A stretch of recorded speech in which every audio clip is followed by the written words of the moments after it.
आज मैंने डिसाइड किया कि मेरे घर में जितनी भी वॉल्स हैं इन पे सीलन की वजह से जो पपड़ी आई हुई है, जितनी भी पेंट वगैरह जो उतरा हुआ है, इसे मैं आज ठीक करूँगी।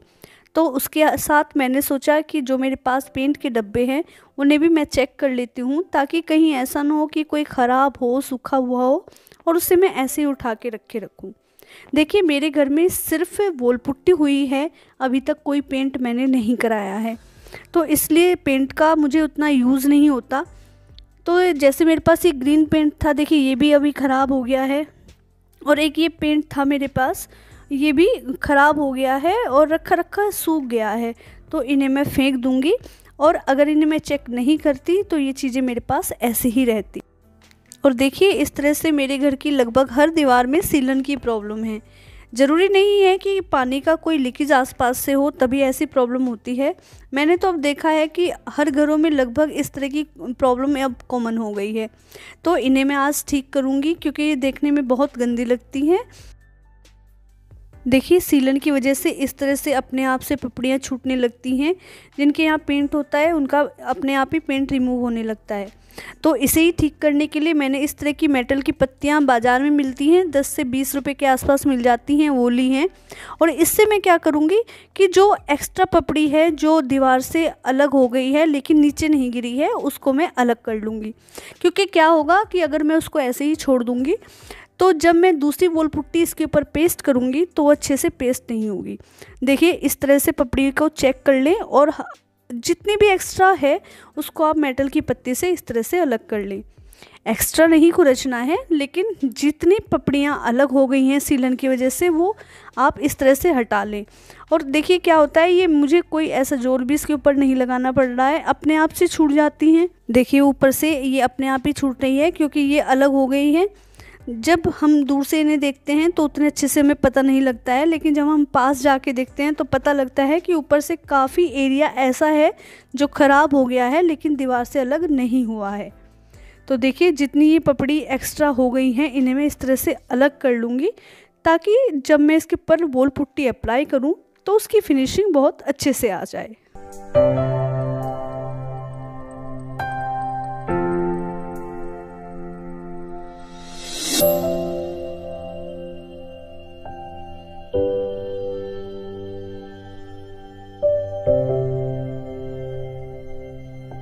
देखिए, ज़रूरी नहीं है कि हर छोटे छोटे काम के लिए हम मैकेनिक को बुलाएं या पेंटर को बुलाएं, क्योंकि कुछ छोटे छोटे कामों के लिए हर बार मैकेनिक को, पेंटर को बुलाने का मुझे कोई लॉजिक नहीं लगता।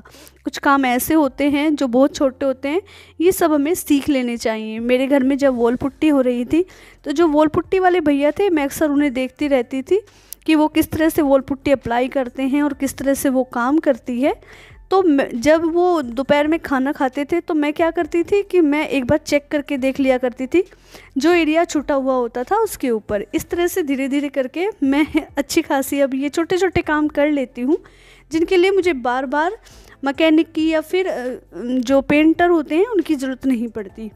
अब देखिए, जो ये वॉल पुट्टी थी इसे झाड़ू से अच्छे से साफ़ कर ले, क्योंकि क्या होगा कि अगर हम ऐसे ही अप्लाई करेंगे तो जो ये डस्ट है ये उसके साथ मिक्स हो जाएगी और एक जो स्मूथ फिनिशिंग आती है वो नहीं आएगी।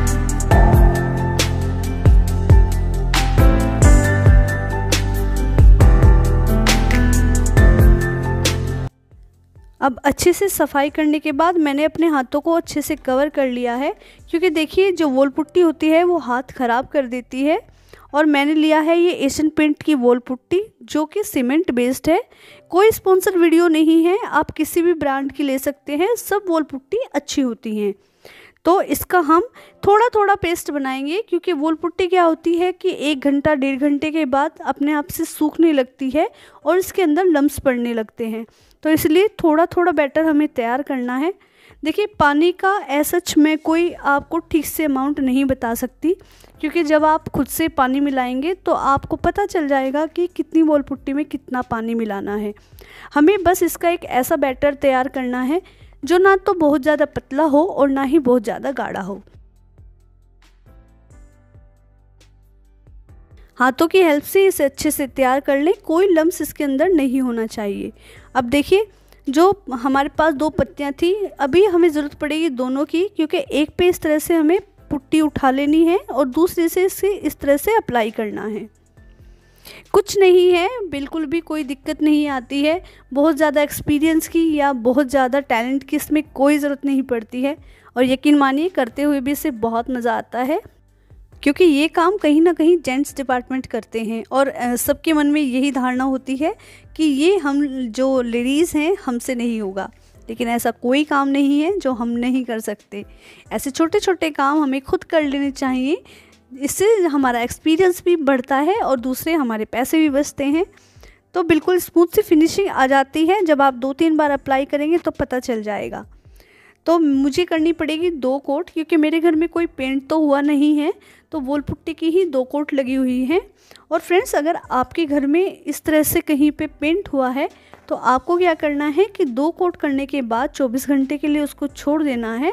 और उसके बाद एक नॉर्मल जो प्रोसीजर आता है, जो आगे वीडियो में आपके साथ शेयर करूँगी, वो अप्लाई करने के बाद, फॉलो करने के बाद आपको अपना पेंट अप्लाई कर देना है।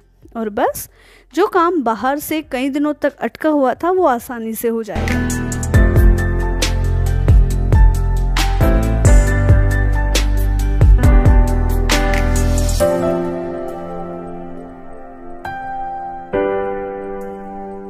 और देखिए, अब 1 कोट मैंने अप्लाई कर दी है और इसे थोड़ी देर के लिए सूखने के लिए छोड़ दिया है। लगभग 3-4 घंटे के लिए हमें 1 कोट को छोड़ना पड़ता है और उसके बाद मैं दूसरी कोट अप्लाई कर दूंगी।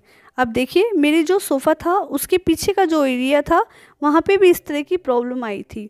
कोई लीकेज नहीं है, कोई पानी का इधर से आना जाना नहीं है, लेकिन अब कॉमन हो गई हैं ये चीज़ें, अब आती ही आती हैं।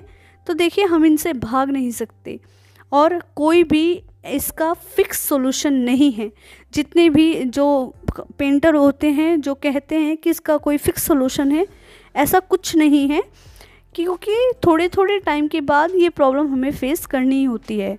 हाँ, अगर हम इसका अपने आप से या फिर जल्दी जल्दी खुद से सॉल्यूशन करते रहें तो ये चीज़ें हमारे लिए कम हो जाती हैं। अब देखिए, अगले दिन 24 घंटे बीत जाने के बाद मैंने लिया है सैंड पेपर। 2 कोट मैं ऑलरेडी कर चुकी थी, तो जो एक्स्ट्रा लेयर दिख रही है अब इसे रिमूव कर लेना है और बिल्कुल एकसार कर लेना है। इसको घिस के आसानी से, आराम से एकसार हो जाता है, कोई दिक्कत नहीं आती। और देखिए, मैं तो साड़ी में आराम से काम कर लेती हूँ। अगर आपको कंफर्टेबल नहीं है तो प्लीज़ अपने कपड़ों का ध्यान रखिएगा, क्योंकि जब हम ये बॉल पुट्टी का काम करते हैं तो जिस टाइम पे सैंडिंग करते हैं उस टाइम पे ये बहुत उड़ती है और हमारे कपड़े ख़राब होते हैं, हमें दिक्कत होती है। तो दोस्तों, आज तो पूरे दिन मैं यही काम करने वाली हूँ। जितनी भी दीवारें हैं उन्हें ठीक करूँगी। अगर आपको मेरी वीडियो पसंद आई है, आपके लिए हेल्पफुल रही है, तो वीडियो को लाइक, शेयर, कमेंट ज़रूर कीजिएगा। चैनल को सब्सक्राइब कीजिएगा और फिर मिलूँगी आपसे। तब तक अपना और अपनों का ढेर सारा ख्याल रखिएगा। Bye bye.